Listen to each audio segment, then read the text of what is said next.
There are a lot of kids that think that dying is the solution to their problems. And guess what, parents? They're sharing that thought process with their peers.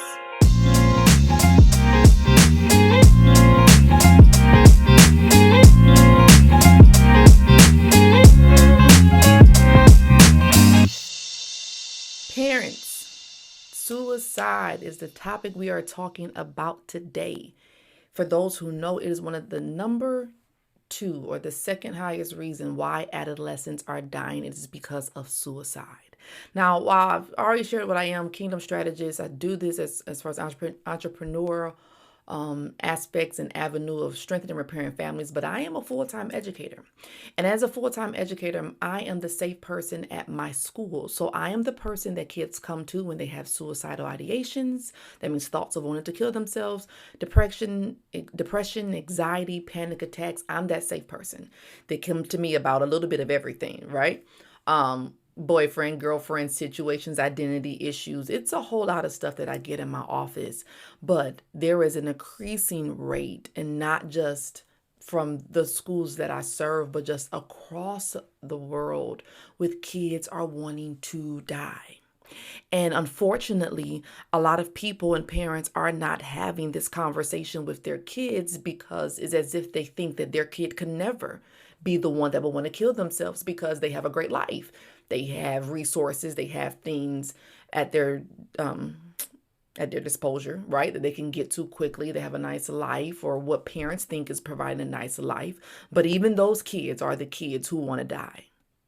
And a lot of those kids, they come into my office and they talk to me and they share with me their concerns, their reasons why they want to die. They share why they don't tell their parents. And some of these kids have ultimately good relationships with their parents. So don't think because you just have a good relationship with your child that they tell you everything. Okay? Don't ever be that parent, right? And I know you may not want to believe that, or you may not want to hear that, because these are some of the students that I've spoken to. They have really great relationships with their parents. They typically talk to their parents about a variety of things, but this is that one topic that they won't. Why? Because they don't want to add any stress to their parents. It doesn't mean that they don't like their parents. And sometimes the parents are the cause of the issues of why they want to die. And we're going to talk about that. But I want to give 5 different safeguards that parents can put in place when it comes to helping their children not become, I don't want to say a victim, but not rely on dying to being a solution for their problems. If there was an increase of certain conversations at home, this would drastically help, right? It would drastically equip your children what they need to know, or how do they solve problems in life? How do they overcome these different type of things? Or if their friends are dealing with it, how do they deal with it? And just because your friend or your homegirl or homeboy you see on social media that they want to die, if that's one of their solutions, it doesn't have to be your child's solution, but you have to have these conversations, and we can't keep running away from it. And then unfortunately, we have parents and families in situations where children do take their lives and they literally had no idea that their child was unhappy. Okay. So I know some people don't want to address the topic directly because, there's this stigma that people believe that if you bring up suicide, or if you bring up the topic to a person, that it plants it in their mind. A lot of research has shown that that is not the case. And I'll leave that for you to find, and you can choose how you want to deal with it as a parent. But what I want to make sure that you're aware, even when I was at an elementary school, kids were talking about dying. They were talking about killing themselves. And as a parent, I would rather my children hear that topic come from me than to hear it from their peers. So whether you think you're safeguarding your child from it or not, they're being exposed to things at school that you literally have no idea about. So I hope you become proactive, or at least have this conversation with your kids. Now, there are 5 tips that I want to go into. And I don't want to be on here too long, so this might be a part 1, part 2, because I want to kind of elaborate on this because it is a major concern amongst our youth. Now, one of the number one things that parents, what you can start to do, whether you're trying to combat suicidal ideations with your children, but just equipping our children with the proper strategies to be successful, is number 1, teach your children that life comes with challenges. That simple concept. Teaching your children that, letting them know that, letting them hear that come out your mouth. Hey, baby boy, baby girl, life is going to come with challenges. Everything's not going to come easy. Many children have this perception that life is easy, right? As parents, we do a really good job, most of us, with hiding our struggles from our kids. They have no idea. They don't know. They have no idea what we're going through, what we're experiencing. They just see we get it done. So they're just thinking, some of them perceive it as if that is just how life is, right? Because they don't see their parents struggle. They don't see anybody else struggle. Many of our youth believe that what they see on social media is real. So when they see people's lives, when they see what people's post, they just believe that is other people's reality. They don't understand that people show on social media what they want you to see. That doesn't mean it's their truth. We definitely have this day and age where they just feel, they think people just go viral and they make it in life, right? That this quick fix or there's microwave mentality of solutions and getting to what you want, it just is supposed to happen. A lot of kids think that. And if you have not specifically spoken to your child about this topic and directly said, no, this doesn't happen, you can't assume that your child already knows that life comes with challenges, that life is hard work, that life is dealing, you got to have grit, you got to have resilience, you got to keep going, you can't give up, right? We have to debunk this perception and have these direct conversations to let our kids know that life is about challenges and it's up for them to come up with a solution.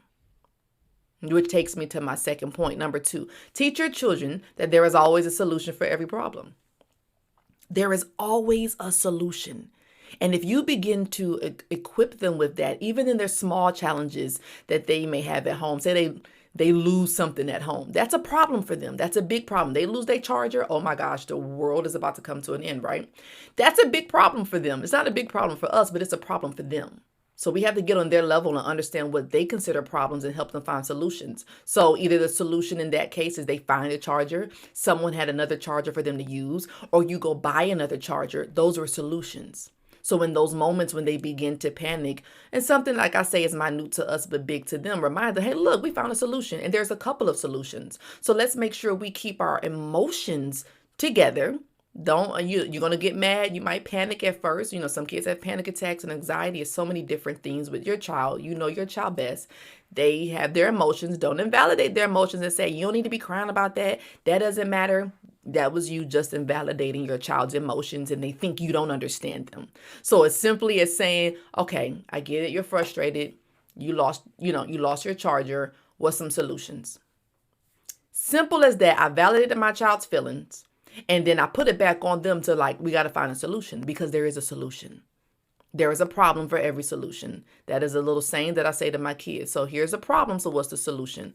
Now, when you also are teaching your children there is a solution for every problem, you're also teaching your children that sometimes the solutions sometimes take a little longer to get to. One of the things that I say to my students when they come in and whatever their problem is or why they say they want to die, I'm like, okay, let's get to the root of this. Why do you really want to die? What's really going on here? Can we find a solution? Let's look and find a solution. And we're going to keep looking for a solution until we find something that works. That is how this happens, right? But psychologically, what we are going to put into our youth when we start this type of conversation, direct conversation, is really telling them hey, we don't quit, we keep going, and we're going to figure it out no matter how uncomfortable it is. It doesn't mean that we have to escape. It doesn't mean that you have to die. You got kids that want to die because schoolwork is a lot. You got kids that want to die because of their peer circles changes, okay? It's real to them in that moment. So I'm going to validate their feelings and say, I know that has to hurt that your friends don't want to sit with you at lunch because that's a huge thing, right? For kids who they sit with at lunch. But what are some things we can put in place? You want to go to the library during lunch? Do you want to go to a lunch bunch in another room? Do you want to sit with a teacher? Can I help you find some other friends? I'm going to help you validate your feelings. And I'm going to help you find a solution so that you realize you don't have to die. Okay? Number 3. Teach your children how to cope with stress. A lot of adults don't know how to cope with stress, but we have to teach our children how to cope with stress and help them identify what stress looks like for them. I used to do, and I kind of still do, I need to do a little bit more, little meetings with all of my kids, and we would talk specifically about stress. How do you deal with stress? How do you know when stress is coming up in you? What does it look like? What does it feel like for you?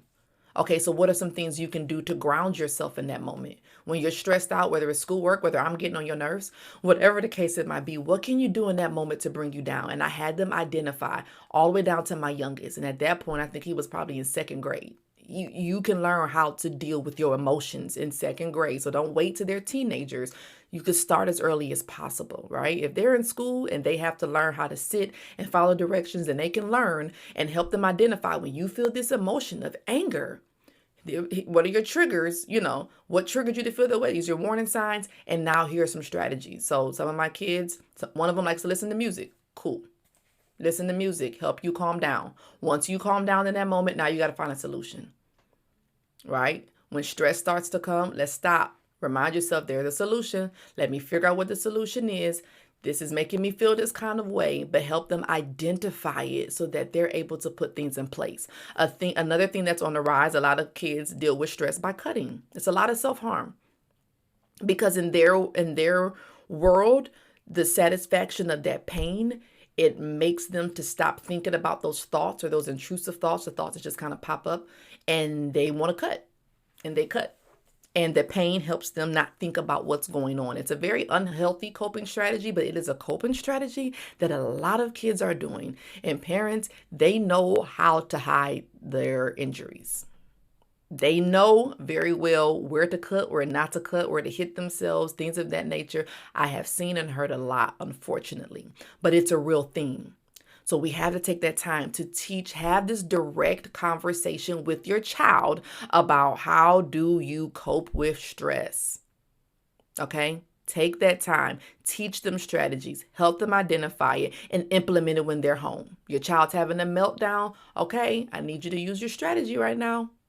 Right? Sometimes you got patience for that as a parent, and sometimes you don't, but you need it because these are reasons why kids are growing up and they're wanting to die because they don't have these certain fundamental principles in place to help them with their coping strategies and putting things in place because they just feel like because I'm a kid, I have no power, I have no say-so, I have no control, so let me just die because my parents don't listen to me, no way. That's the thought process, okay? Number 4. Parents, to help our children become less suicidal, do not be the source of pressure on your children. I know that might be a trigger for some people, right? But one of the number one reasons why kids come in my office is because of their parents.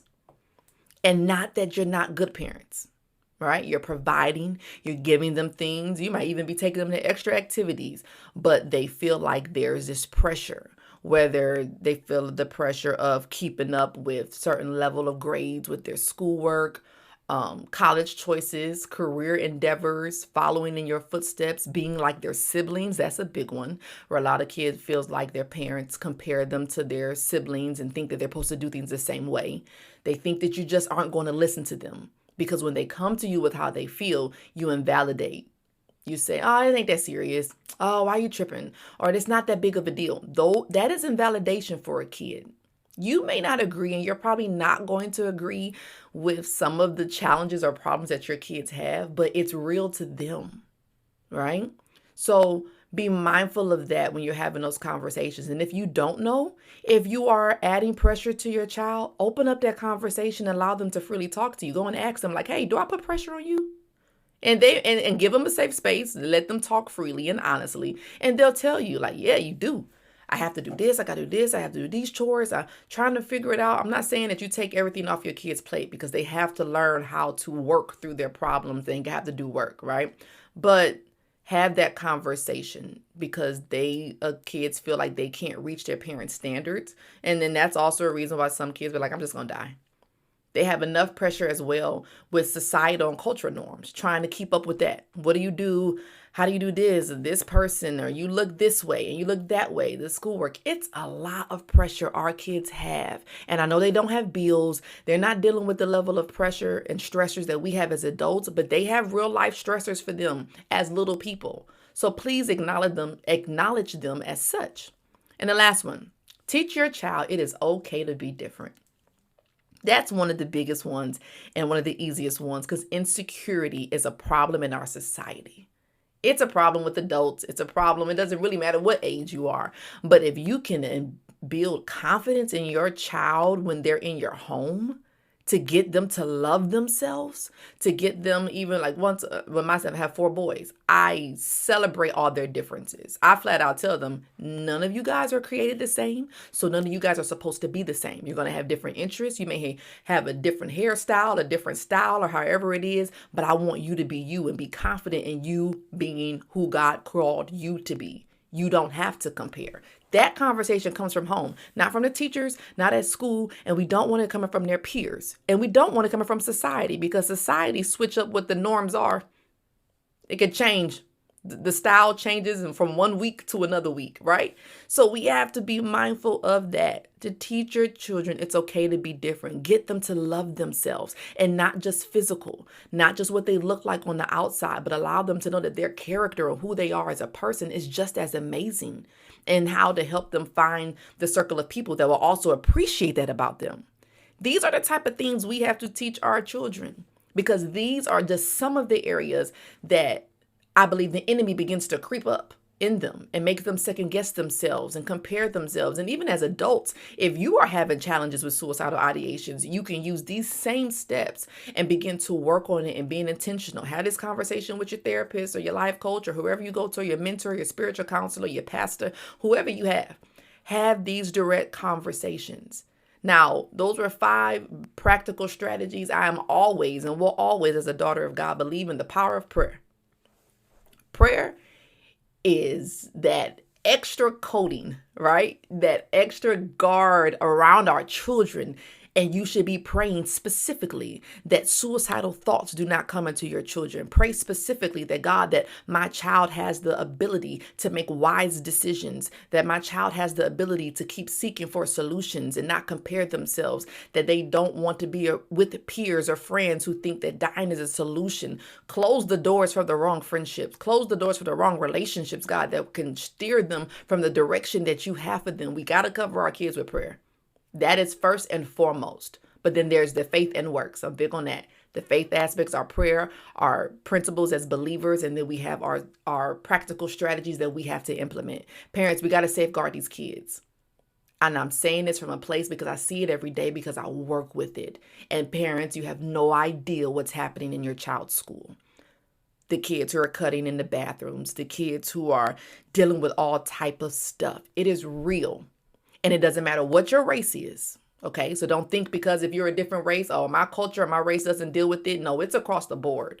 So let's be intentional to have these conversations. We have to teach our kids how to be resilient. We can't just say, oh, this generation of kids is just soft. Okay, but who's teaching them directly? Maybe we didn't have those direct conversations, but we didn't face the same societal and cultural norms and pressures in the earth realm, I guess you could say, that our kids deal with. So we are going to have these direct conversations with them so that we can equip our children to be able to fight the attacks of the enemy. That's another thing within the spiritual aspect, but with the pressures of this world and society and the comparison. Okay. So I have for those who want a little bit more direction, I've created this ebook. It's a real easy guide. It's called Raising Kingdom-Minded Children. And it talks about the core values and what I have created, the 5 pillars of motherhood, which is love, balance, organization, raising kingdom-minded children, and boundaries. And I focus in this Raising Kingdom-Minded Children ebook on different strategies that you can put in place with teaching your kids core values, what type, and gives you different activities. It's a self quiz that you can take to kind of see where you are, what areas that you can grow in, because as parents, we have to be self-aware, and we also have to have different strategies for each kid. It's different. So it's a very simple guide. It is, if you go to Chipotle and buy a bowl from Chipotle, then you can afford to get this quick ebook and downloadable. You get it right at your fingertips on your phone. So please visit the website, kbconsultingforher.com, where you can get that download and begin to have these intentional conversations with your children. All right. In the meantime, subscribe so that you can get updates for every new episode, and also continue to pursue her being heroic, empowered, and resilient as a mother.